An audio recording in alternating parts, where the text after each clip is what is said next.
You need to scoot over to the side.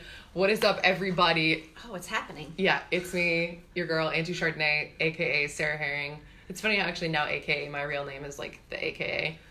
Here with Tiffany Michelle, just two names. We are at the 80-Day Poker kickoff event for the 2019 season in London, foggy London town. We've got ourselves a couple of glasses of fine Sauvignon Blanc so that we could make sure to open up and just enjoy this happy hour all together. What's up, Maureen? Glad to have you here. Ooh, this actually, speaking of women in poker, since that's something that we don't talk that much about. What's up, Jason? There was a recent controversy. Oh my god. If I'm looking down real quick, I'm just trying to retweet. You're retweeting, I got you. Thank you. So, and feel free to jump in, you guys, and ask your questions, whatever you want to know from the Tiffany Michelle. Hi, that's me. Yeah. I want to know how she does her hair, but that's for another podcast or something, not this one. So there was a recent situation, which I don't know how much you follow the poker Twitter sphere, but basically I had Aaliyah Javadi on my podcast. She used to work for PokerNews, but she won like a platinum pass package. She's like a journalist. She's also a poker player. And she made the transfer. She's out, which I know you think that I should be. Out. What's up, Jill? So essentially what happened is, and I'm actually going on the PLON Facebook Live next week to talk hopefully a little bit about this too, to address the issue. But essentially, what's up, Scott? Essentially what happened is a picture of Aaliyah went up on the PLON website. Poker League of Nations, which is like a women's, like a group that promotes women in poker. Know what it is. Yep. Okay, cool. So Aaliyah's claim was that the picture was like airbrushed or photoshopped. Cool. And she was angry about it, basically like, hey, you know, she's been on this journey to lose weight, and she also has been experiencing cancer. And so she was angry, basically, like, why are you doing this? Now, the response from PLON head Lena Evans was, hey, I have like a bunch of auto filters on my phone. It just like Snap does that, which I don't know how anyone has that, but I'd probably need that. So maybe you can like hit me with the deets, girl.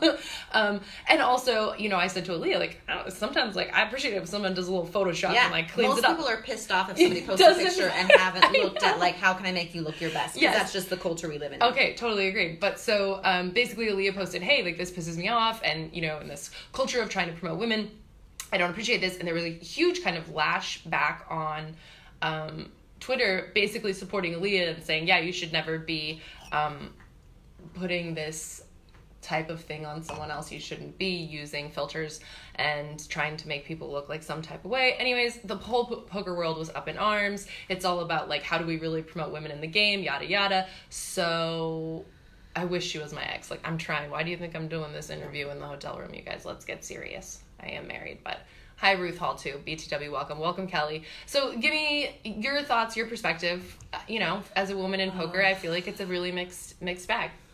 Oh gosh, I just feel like I have a very probably controversial view on these things. I think that people just jump on and attack really stupid stuff. There are so many consequential issues, and if we're sitting here talking about somebody who was airbrushed on somebody's website and how that which is also alleged, we're not even sure, allegedly, and how that reflects on women, I'm sorry, like, just go out and be the person and do the things that you want women to be appreciated for or known for. And so I think that there's just social media these days, like, everyone just wants to talk about something, everyone wants to jump on board with something.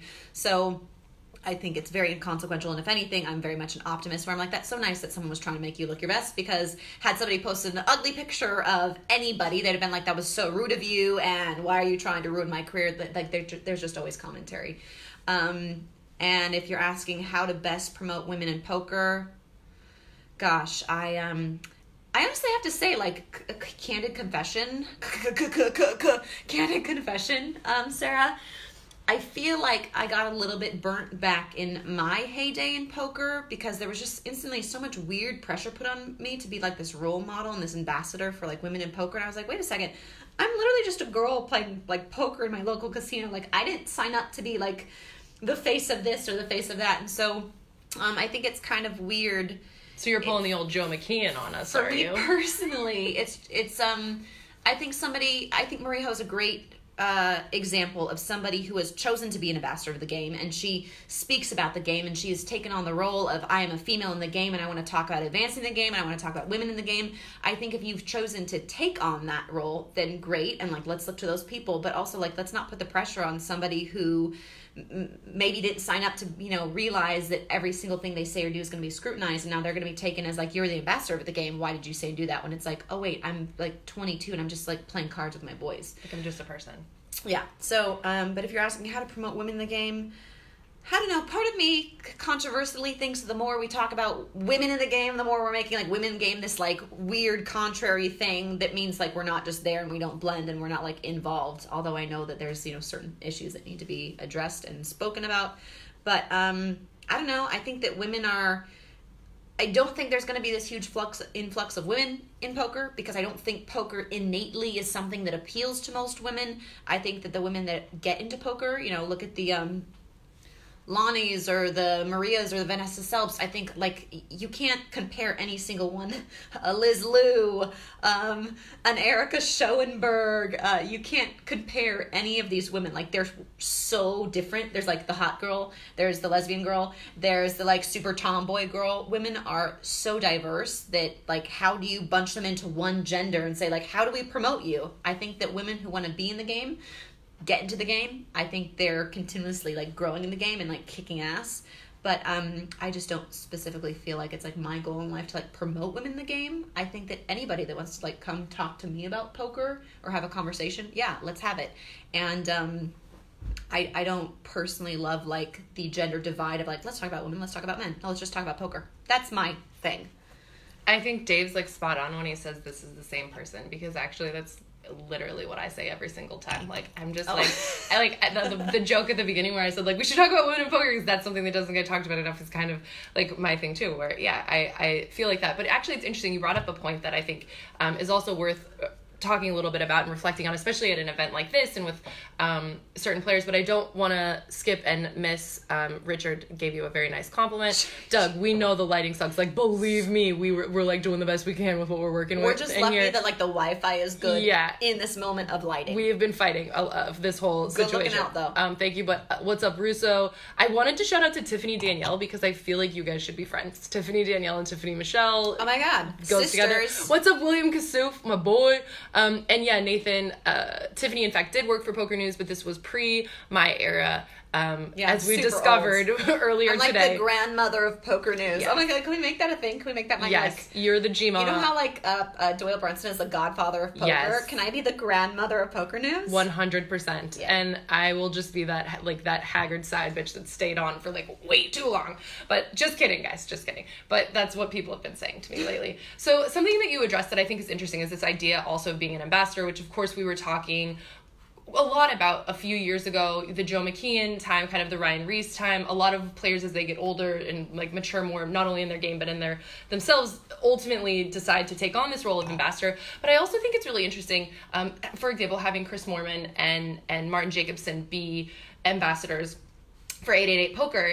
I've seen them evolve quite a lot. Dominic Nietzsche is another one of those ambassadors. Like, they've evolved a lot in learning how to deal with media and trying to promote the game and trying to do interviews and be funny and witty. And they've all gotten so much better at it, because I think media is something you can just practice and figure out. Sure. But at the same time, I also feel like it's a really difficult position to put some of these people in. Like, hey, you're Chris Moorman, you've been behind a computer screen for 10 years, but like now be a TV personality, be an ambassador. And so I think for someone like you, maybe it's a little bit easier. But what's been your experience dealing with some of these players that have been put in these situations which are maybe just really contrary to their nature? Well, I've never thought about it, so that's really interesting that you kind of brought up. But yeah, if you just look at the very nature of like, if we were to like summarize or generalize like who and how poker players are, like it usually is like sort of the smart, nerdy, no, I'll get in trouble if I say that.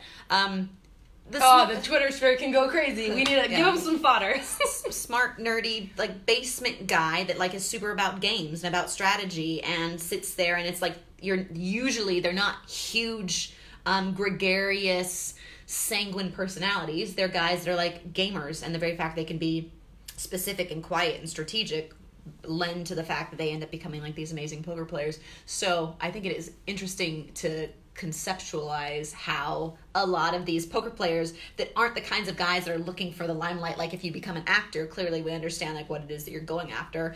But I think poker is kind of a very individual and intimate game. So, yeah, I mean, I just think that I don't really have a commentary on like what happens when they go from like playing to now being an ambassador, but I think what you said is accurate, that like you grow in it. But there's some people like the Daniel Negreanu that I think that even though he's like, in my opinion, one of the best in the game, I think also part of the reason he has the career that he has is because he had a great on-camera personality. I'd be curious to see a Daniel Negreanu, strip him of his personality, give him, you know, X's personality, and see if, like, yes, we understand his results would have been the same, right? But we understand that in this day and age that, like, the media that comes along and the sponsorships that come along. Right.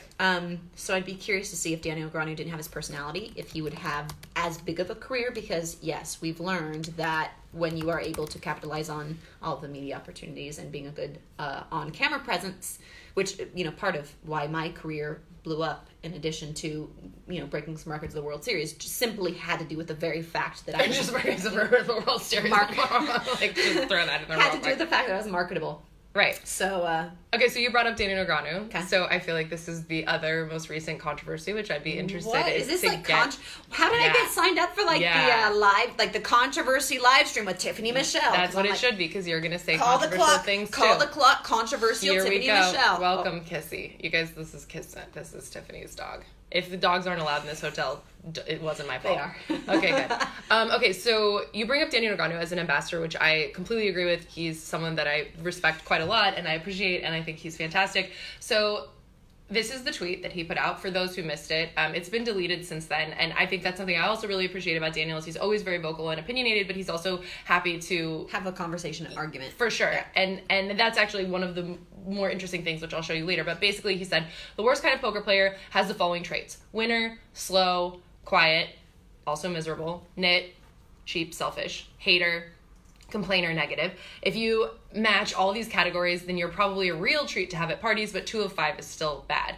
And, you know, the sort of Twitter sphere, as it is known to do, and it's very funny because I think, like, in the Twitter sphere, it's mostly just, like, politics and poker. So it's just, for us, like, oh, man, when you turn on the Twitter space, sometimes it's, like, really tough and aggressive. And then a lot of players kind of came forward and just said, you know, essentially some said that this is, like, a very pious, you know, opinion to have, and that it's like very, you know, morally righteous to think you know how everyone should be, and not everyone should be like that. Negreanu later created a blog where he sort of explained much more clearly what he was trying to say, and I think the blog really elucidated the point much better than the tweet did, which is why he probably deleted the tweet and left the blog out there. But then there was all this sort of mixed coming back. Phil Galfond came to Negreanu's defense.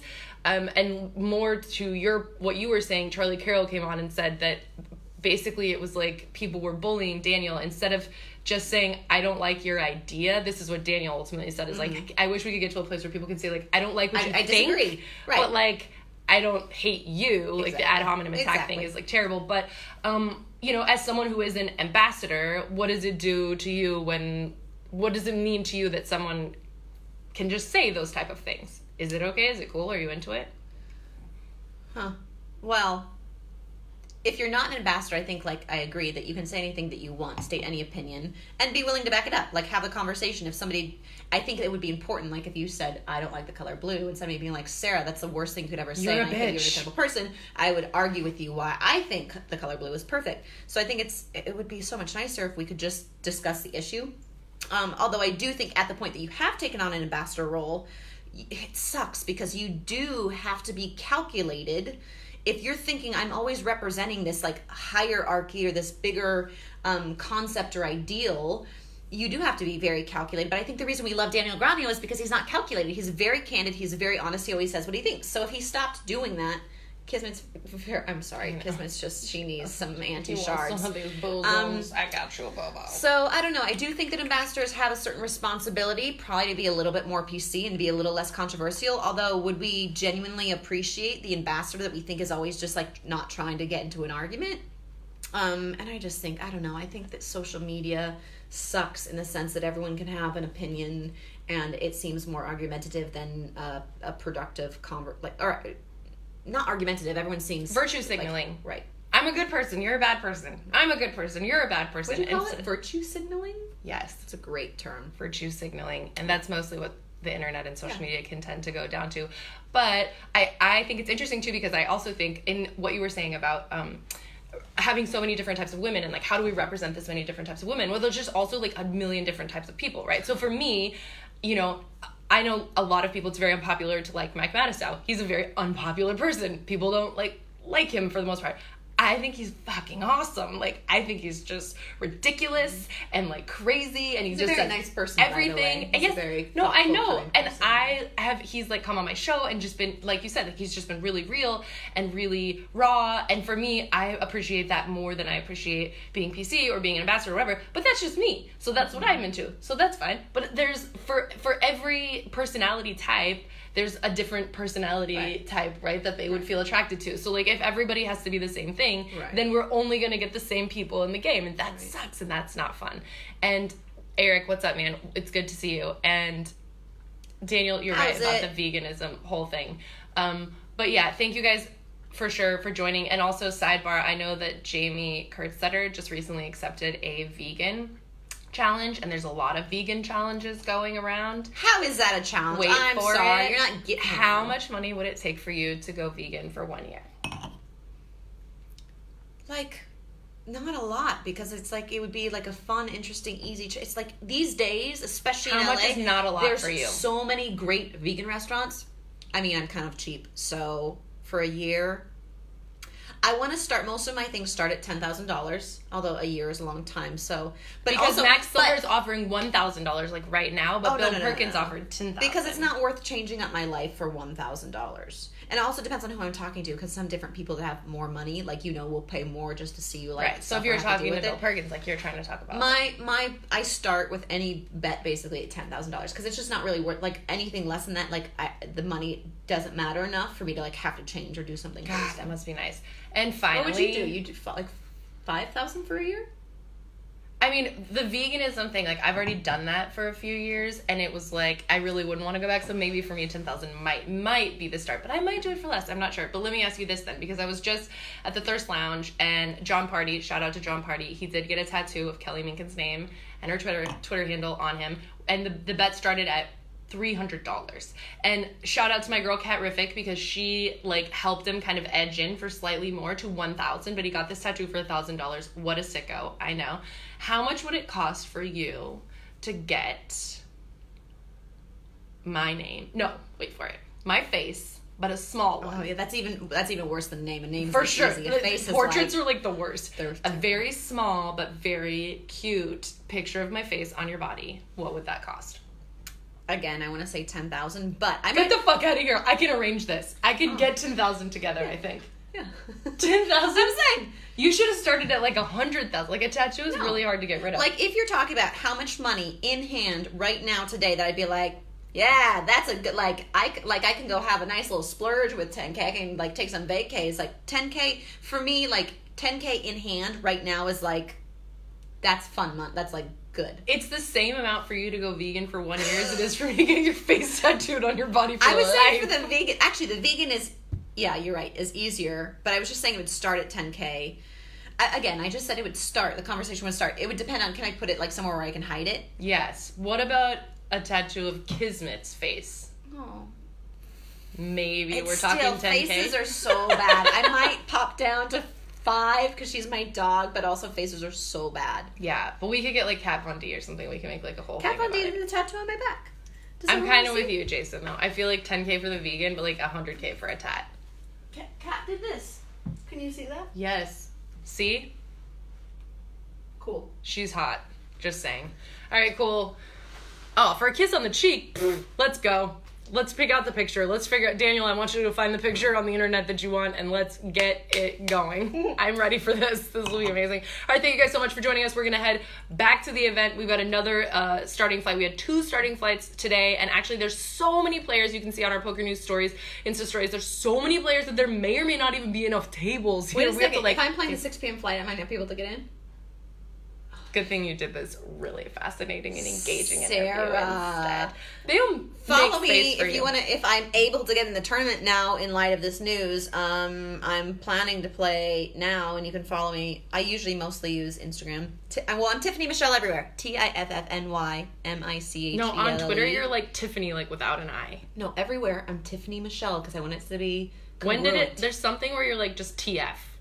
No, everywhere. I'm just missing the A. If you know how to spell my name, I'm just missing the A of Tiffany. Okay, great. That's not how you spell your name, is it really?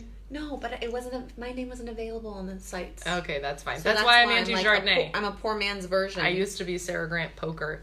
Okay, cool. Thanks, Jace. Thank you guys so much for joining us. And also, Eric had a really good idea that if you do the bet with Kismet, you can turn it into a Yoda tattoo later if you want. Brilliant. Probably I love it. Yoda. But oh my god, she does. She looks like Yoda sometimes, especially when she's mad. Oh, what's up for us? You just came at the bitter end. You missed like a whole juicy sesh. Thank you so much for joining us, Maureen. We were talking smack about everything. It was short too, but I want you guys to know it was short because Tiffany forgot us. What's up, Warren? You see, all the homies are joining now when it's time to close down shop. Say goodbye, Kizzy. Bye-bye. Peace. Deuces. You don't have opposable thumbs.